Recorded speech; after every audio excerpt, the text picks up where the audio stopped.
తెలంగాణలో ఎంపీ స్థానాలపై కేంద్ర హోంమంత్రి అమిత్ షా ఇంట్రెస్టింగ్ కామెంట్ చేశారు. సర్వేల ప్రకారం 12 స్థానాల్లో బీజేపీ గెలవబోతుందని, ఇంకా కష్టపడితే 15 వరకు గెలిచే అవకాశాలున్నాయన్న బీజేపీ పార్లమెంట్ కన్వీనర్లు, పొలిటికల్ ఇన్ఛార్జీలతో సమావేశమైన అమిత్ షా క్యాంపెయిన్ ఇతర అంశాలపై దిశానిర్దేశం చేశారు.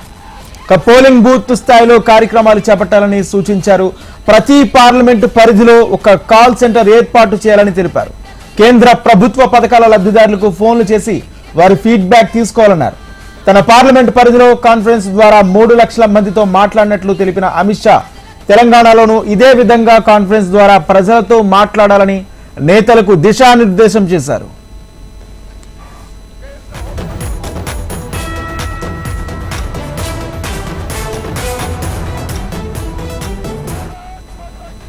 తెలంగాణలో ఎంపీ స్థానాలపై కేంద్ర హోంమంత్రి అమిత్ షా ఇంట్రెస్టింగ్ కామెంట్ చేశారు. సర్వేల ప్రకారం 12 స్థానాల్లో బీజేపీ గెలవబోతుందని, ఇంకా కష్టపడితే 15 వరకు గెలిచే అవకాశాలున్నాయంటూ కామెంట్ చేశారు. ఇదే అంశానికి సంబంధించి మరింత సమాచారం మా ప్రతినిధి రాజీరెడ్డి అందిస్తారు. రాజీరెడ్డి, చెప్పండి, తెలంగాణలో ఎంపీ సీట్లపై అమిత్ షా కామెంట్స్ ఇప్పుడు పొలిటికల్ సర్కిల్స్ లో వైరల్ గా మారాయి. పూర్తి అప్డేట్స్ ఏంటి?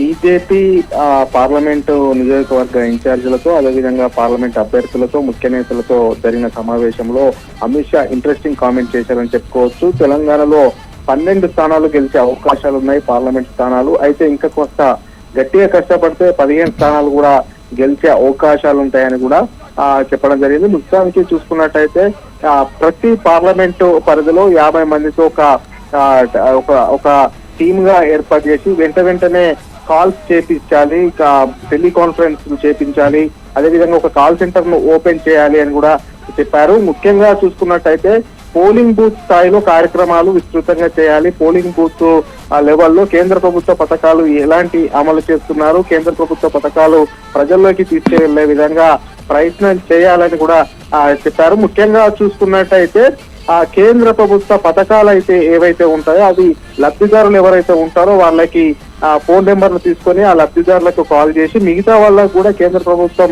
ద్వారా ఎలాంటి బెనిఫిట్స్ జరిగాయో వాళ్ళందరికీ కూడా చెప్పాలని వివరించినట్టు తెలుస్తుంది. ముఖ్యంగా చూసుకున్నట్టయితే పోలింగ్ బూతుల్నే కష్టపడి పనిచేయాలి. పోలింగ్ బూత్ లో కష్టపడి పనిచేస్తే ఖచ్చితంగా గెలిచే అవకాశాలు ఎక్కువగా ఉంటాయి, అధికంగా ఉంటాయి. సర్వేలు చేపిస్తేనే తెలంగాణలో 12 సీట్లు గెలుస్తాయని తెలిసింది. అదే విధంగా ఎక్కువగా పనిచేసి కష్టపడి పనిచేస్తే 15 సీట్లు కూడా వచ్చినా ఆశ్చర్యపడని అవసరం లేదు. ఎందుకంటే దేశవ్యాప్తంగా ప్రధానమంత్రి నరేంద్ర మోడీ వే ఉంది, తెలంగాణలో కూడా పెద్ద ఎత్తున నరేంద్ర మోడీ వే ఉంది అని చెప్పినట్లు తెలుస్తుంది. ముఖ్యంగా చూసుకున్నట్టయితే ప్రతి పోలింగ్ బూత్ పరిధిలో కూడా బైక్ ర్యాలీలు తీయాలి. బైక్ ర్యాలీలో బీజేపీ జెండా పట్టుకొని పెద్ద ఎత్తున బైక్ ర్యాలీలు తీయాలని కూడా ముఖ్య నేతలకు సూచించినట్టు తెలుస్తుంది. మొత్తానికి అయితే అమిత్ షా తెలంగాణ పైన కాన్సన్ట్రేషన్ పెట్టినట్టు తెలుస్తుంది. అదే విధంగా జాతీయ నాయకత్వం కూడా కాన్సన్ట్రేషన్ పెట్టారు.